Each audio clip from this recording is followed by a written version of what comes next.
Yeah, because in general, yeah, yin yoga is trying to release tensions of the body. Yeah. So whether you are talking about someone with some kind of an injury, or some kind of a joint limitation, or maybe it's due to the age group. Yeah. So in all this kind of a situation, we are facing with the same thing. Yeah. There is more tensions of the tissues being built up in the body, and you're just looking at ways to release them. Yeah. There is certain limitation on the rotation of the joints. Yeah. So you are also looking at how you can increase that mobility of the joints. Yeah. So in this kind of a situation, the application of yin is going to help them. It's definitely going to be more beneficial if they do a practice like this. So it may not be, an age problem, because these days, you see, the people in the office, they sit so much. Yeah.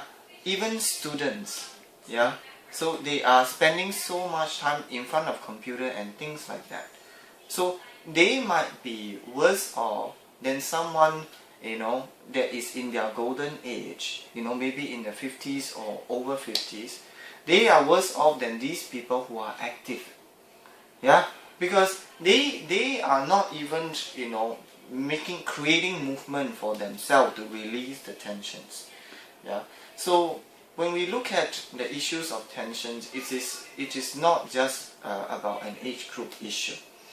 Yeah, because there are many young people who are so tight in their bodies these days. You won't believe it, And sometimes we tend to sit and wonder, how did they live with a body like that? How can they tolerate to have this body?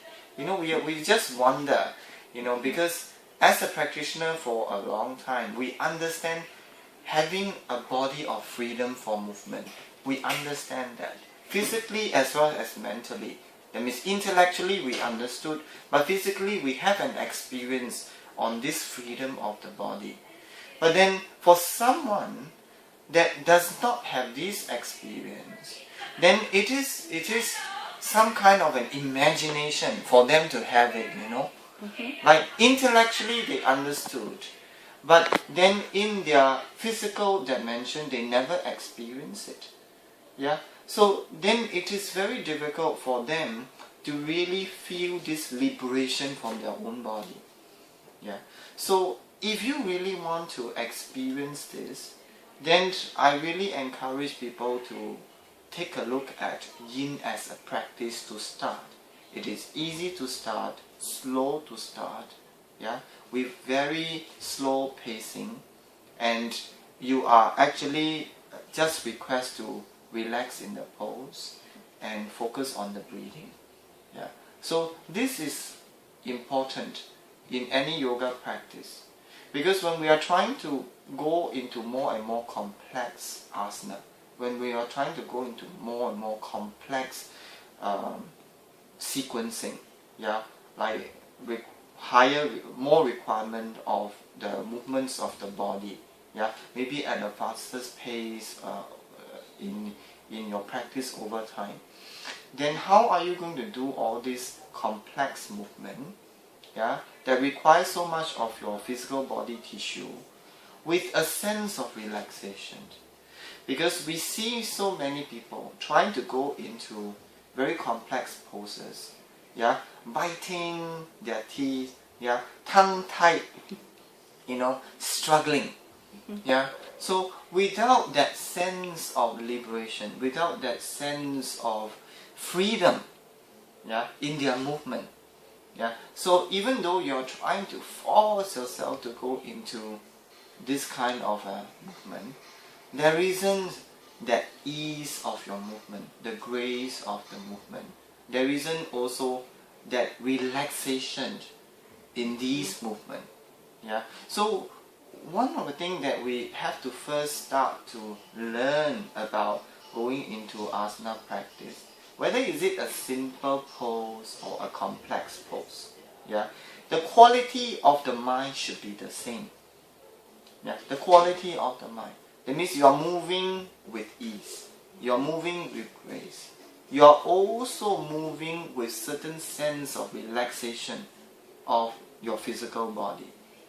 And when you cannot do it in that way, and you're trying to force yourself into very complex poses, then it does not benefit this body.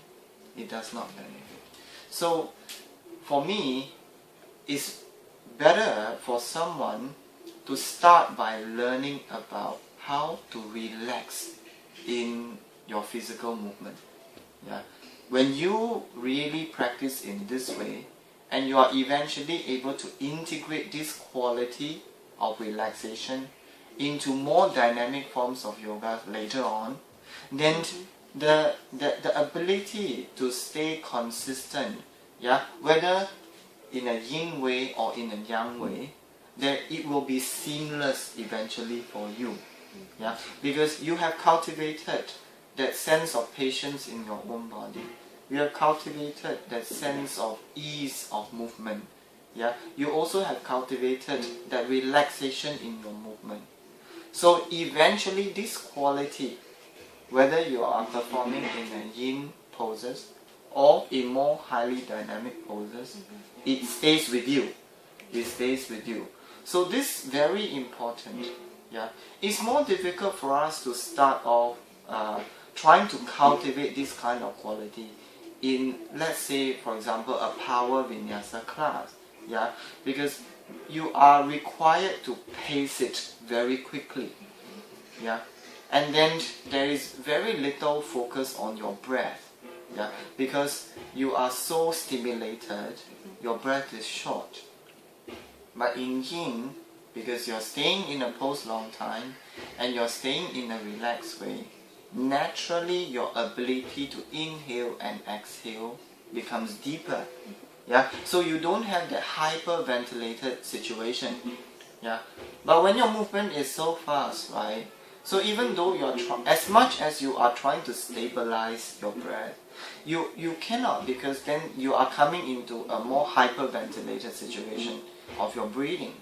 Yeah, so that creates a lot of obstruction for you to go into ease of movement, to go into relaxation in your movement. Yeah, so if you are trying to work these qualities in these dynamic movements, then it is more challenging to do so.